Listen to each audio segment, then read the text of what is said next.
"Don't embarrass me at my cousin's wedding," she ordered, then tried to sit me at a different table so her male best friend could take my spot. I left quietly. By the time I reached my car, she'd left 6 voicemails, each one more frantic, sobbing that she didn't mean it like that, and begging me to please just talk.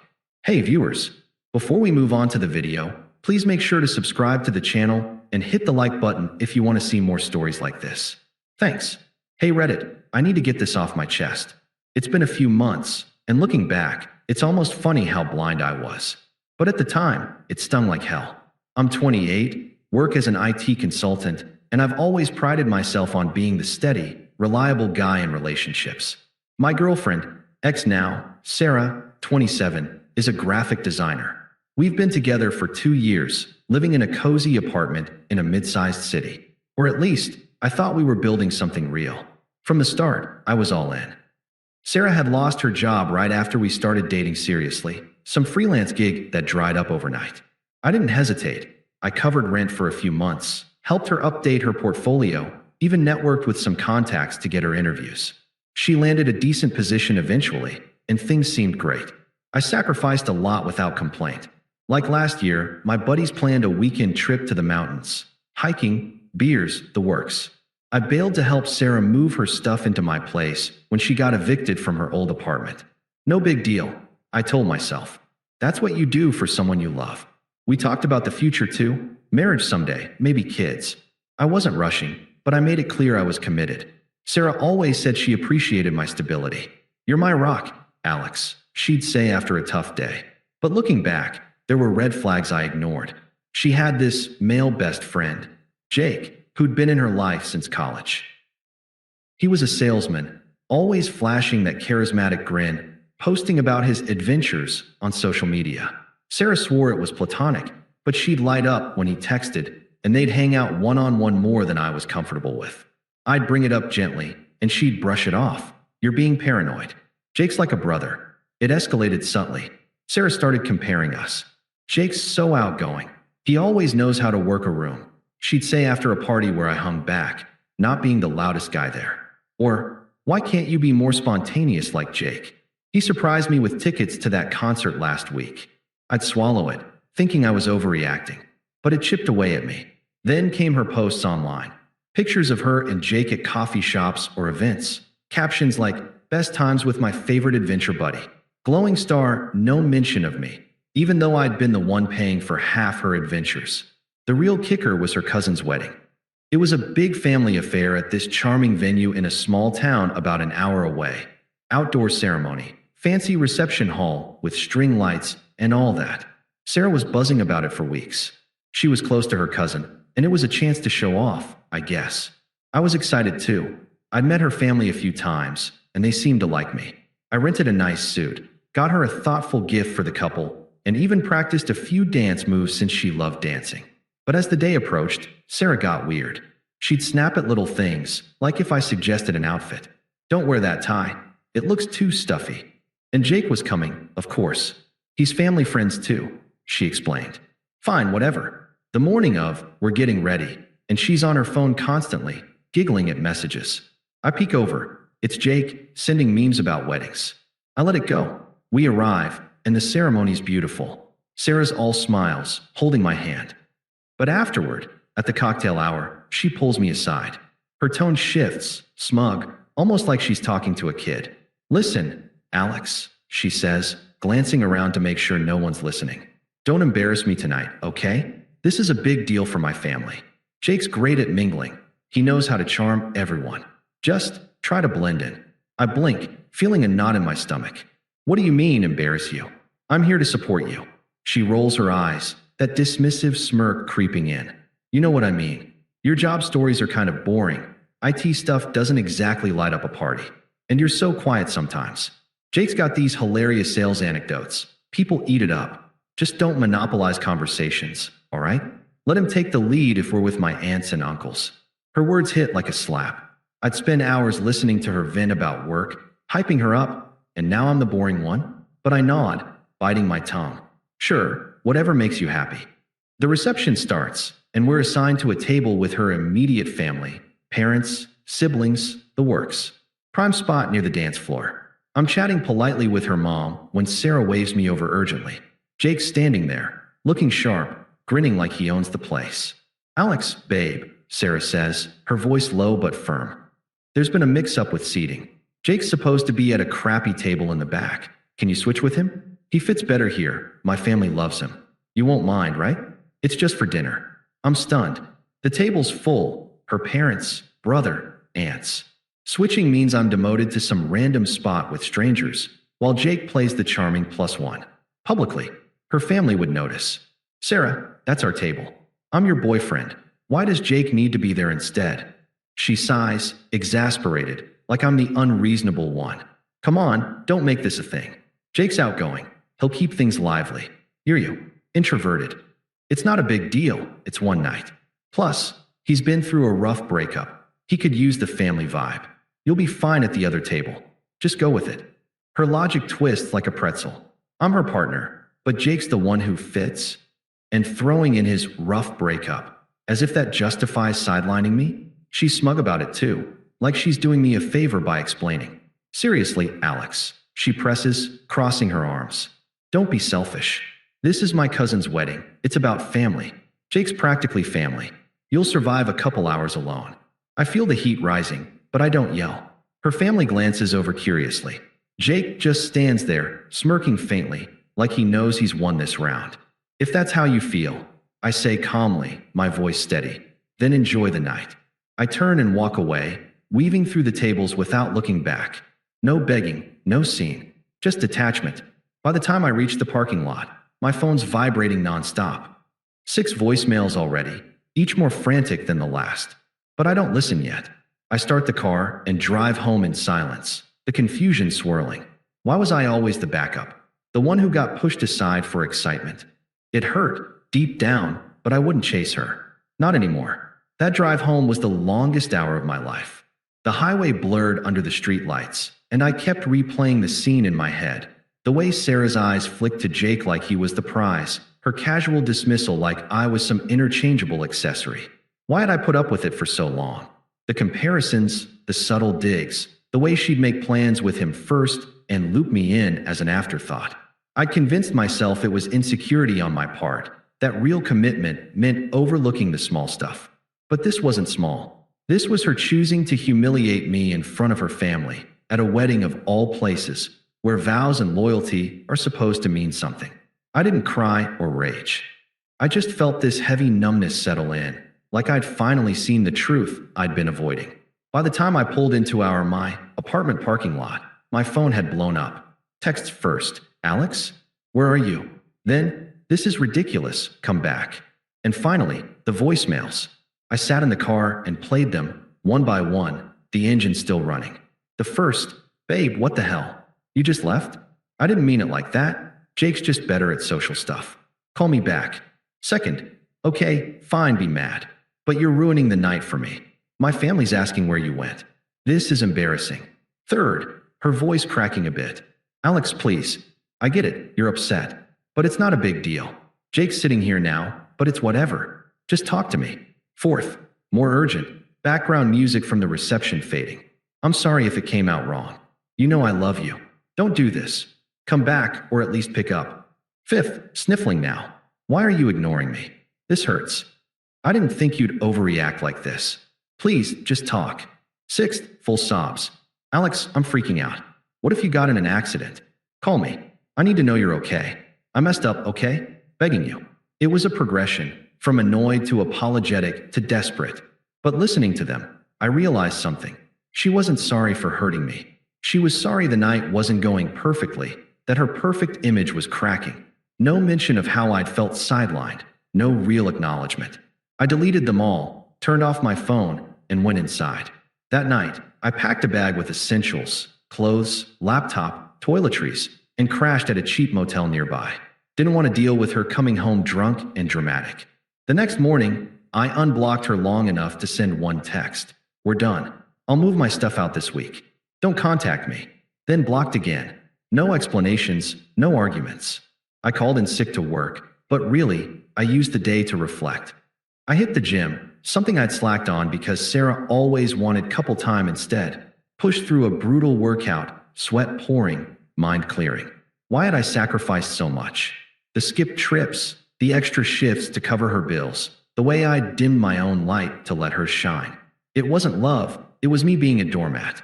Over the next few days, I kept my head down, rented a storage unit, moved my things out bit by bit while she was at work, changed the locks on what was now fully my apartment. Our lease was in my name anyway, since I'd been the stable one. I didn't post about it online, didn't vent to mutual friends. Just detached, disappeared from her world. Work became my focus. I threw myself into a big project, even asked for overtime. Started hiking on weekends, something I'd loved before her, but set aside. The confusion faded into clarity. This betrayal was a gift. It freed me. I heard bits through the grapevine.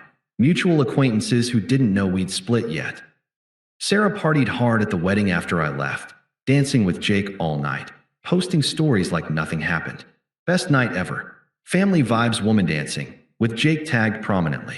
But cracks showed even then, apparently. A friend mentioned Jake got too handsy on the dance floor, and Sarah laughed it off, but her cousin pulled her aside, whispering concerns. Then karma started rolling in, slow at first, like a storm building. About a week later, I got a neutral update from a buddy who'd been at the wedding. Jake and Sarah had a blowout fight a few days post-event. Turns out, Jake wasn't just her best friend. He'd been flirting heavily, using the wedding as a networking op for his sales gigs. He'd schmoozed her family for leads, got a couple of intros, then ghosted her when she pushed for more. But it got uglier. During their argument, he blew up, called her clingy, unstable, said he'd only hung around because she got him into events like that. Abusive texts leaked somehow. A screenshot made the rounds in their circle. "You're fun for a night, but you're too much drama," he'd written. "Stick with your boring boyfriend if you want stability." Sarah unraveled fast. She called out sick from work multiple times, tanking a big client project. Her boss put her on probation.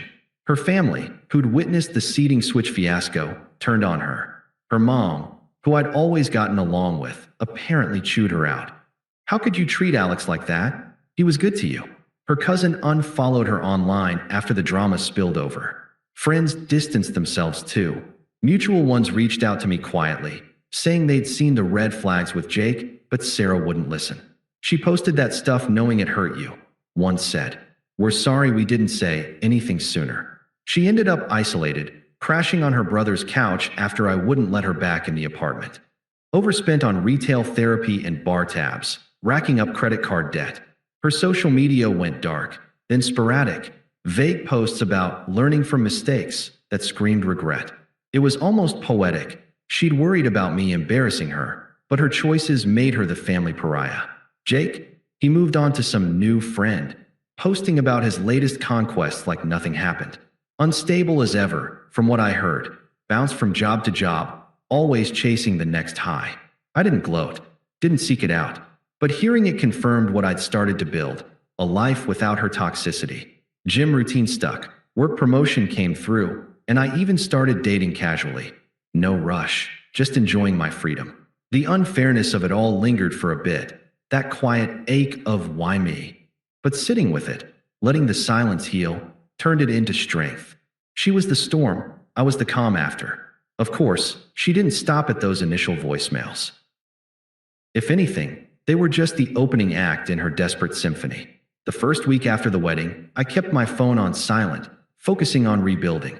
But she found ways around the block, burner apps, email, even LinkedIn messages. It started semi-civil, like she was testing the waters. One evening, about 10 days in, my phone rang from an unknown number. I let it go to voicemail, but curiosity got me. It was her, voice shaky, but still trying to play it cool. "Alex, it's me. I know you're mad, but we need to talk. That seating thing was stupid. I was stressed about the wedding, okay? Jake's just a friend. He means nothing. You overreacted by leaving like that. Call me back so we can fix this. Fix this." As if her public demotion of me was a minor glitch. I deleted it. But then the texts rolled in from her friends, people I'd met a handful of times, suddenly acting like mediators. One from her bestie, Mia. "Hey Alex, Sarah's a mess. She didn't mean to hurt you. Jake's an ass, but give her a chance to explain. You two are great together." Another from her brother. Dude, my sister's crying nonstop. Family's pissed at her too. But come on, don't ghost. Let's grab a beer and hash it out. Her family got involved next, and that's when it turned unpleasant. Her mom called from her landline. I recognized the area code. I picked up, thinking it might be an emergency, but nope. Alex, this is ridiculous, she started, her tone sharp and accusatory, like I'd been the one causing drama. Sarah told me what happened. Switching seats? That's nothing to end a relationship over. You're being childish. She's sorry. Come over for dinner and talk it out. We all make mistakes. I stayed calm. With all due respect, your daughter made her choices. I'm moving on. She huffed. Moving on? After everything she's been through? Jake was just being friendly. You're throwing away 2 years over jealousy. Think about her feelings. Her feelings. Not a word about mine. I hung up, blocked the number. Sarah's aunt messaged me on social media next. Toxic as hell, guilting me with family loyalty. Blood is thicker than water, Alex. Sarah needs you. Don't be the villain here. It escalated from there. Sarah showed up at my apartment unannounced one night, banging on the door. I didn't open it, but I could hear her through the wood. Alex, I know you're in there. Please, open up. I messed up big time. Jake's a jerk. He ditched me after the wedding, said I was too emotional. I see that now. You were right about him. Let's just talk. I miss you. We can go back to how things were. How things were. Me as the backup plan. I said nothing, waited her out. She lingered for 20 minutes, alternating between pleas and sobs before leaving. A few days later, the anger kicked in. Another call from a new number, her again, but this time, the desperation had soured into rage. You think you can just ignore me? After all I've put up with? Your boring routines, your safe little life. I chose you anyway, and now you're acting like I'm the bad guy? Jake was a mistake, but you're the one overreacting. How dare you block me? Pick up, or I'll show up at your work. We need to settle this. Her true colors shining through. Hypocritical, entitled, twisting it, so I was the problem. She justified sidelining me with "it's not a big deal," but now my silence was unforgivable. I saved the voicemail, just in case, but didn't respond. Her attempts peaked with a long email, rambling about how she'd grown from this, admitting Jake had crossed lines but blaming stress, her family, even me for not speaking up sooner. I deserve a second chance, she wrote. Don't you still love me? No, I didn't. And that realization was freeing. Her desperation only confirmed I'd dodged a bullet. Friends told me she was spiraling more, lost a freelance gig because she ghosted a deadline, spent nights out trying to forget, but ending up alone. Her family backed off after I politely told her brother to stop. Even they saw her hypocrisy now. It all culminated about 2 months later at a mutual friend's birthday party. I debated skipping it, small gathering at a local bar, low-key, but I'd reconnected with old buddies, and life was good. I'd gotten that promotion at work, leading a team now, with a nice pay bump. Hit the gym consistently, dropped some weight, felt sharper. And yeah, I'd started seeing someone new. Emily, a marketing coordinator I'd met through a hiking group. No drama, just mutual respect. She valued my stability, laughed at my boring IT jokes. We weren't serious yet, but it felt right. I walked in with Emily on my arm, and there was Sarah, crashing the party uninvited, I later learned. She spotted me immediately, eyes widening. She looked rough, hair unkempt, forced smile. Approached us during a lull, voice trembling but trying for composure. Alex, hey, can we talk? Privately. Emily glanced at me curiously, but I shook my head. No need, Sarah. Enjoy the party. She pressed on, desperate now, ignoring Emily. Please, I've been a wreck. Jake was abusive, yelled at me, ghosted after using me for intros at the wedding. I lost friends, my job's on thin ice. I realized what I had with you. I was stupid, smug. Let me make it up. We can start over. Her words dripped hypocrisy, admitting the cruelty but still centering herself. I stayed firm, voice even, no sympathy. You made your priorities clear that night. Jake fit better, remember? Your logic then applies now. I found what fits me. Emily and I are building something real. You're irrelevant to that. She flushed, glancing at Emily, who stood there supportively. The power flip was obvious. Me thriving, her desperate. But I love you. Doesn't that mean anything? I met her eyes, indifferent. It means you've learned a lesson. But my life's moved on. Focus on yours.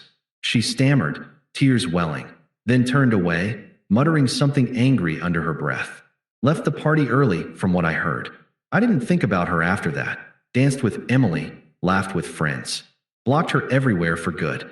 Update: it's been a few months since the party. Last I heard through the grapevine, Sarah's still single, switched jobs to something entry-level, and her family's keeping distance after the full story came out.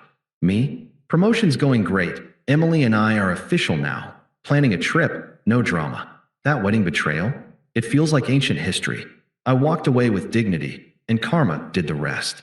What do you think, Reddit? Did I handle it right? Thanks for watching. Make sure to subscribe to the channel and hit the like button. What do you think about this story? Share it in the comments.